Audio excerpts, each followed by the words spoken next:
ખેડૂતો પર આભ ફાટશે. અંબાલાલ પટેલની નવી આગાહીએ ઊંઘ ઉડાવી. એપ્રિલ સુધી પીછો નહીં છોડે માવઠું. માવઠાની એન્ટ્રી. ગુજરાતના આ વિસ્તારોમાં ત્રાટકશે વરસાદ. ખેડૂતો અને જનતા માટે જાહેર થયું એલર્ટ. માર્ચમાં વાવાઝોડા જેવો માહોલ. ગુજરાતમાં 40 કિલોમીટરની ઝડપે ફૂંકાયો પવન. ક્યાંક ઝાડ પડ્યા તો ક્યાંક સોલાર પેનલો ઉડી. જામખંભાળિયામાં વાવાઝોડું ફૂંકાયું.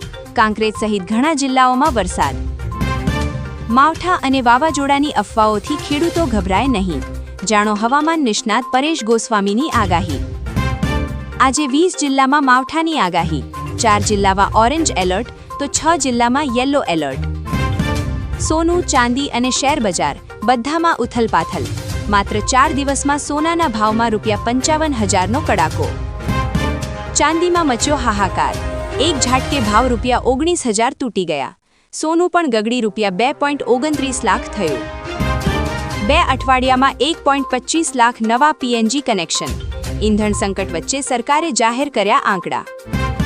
ભારે પવન અને વરસાદને કારણે કેરી સહિત ઉનાળુ પાકને નુકસાનની ભીતિ.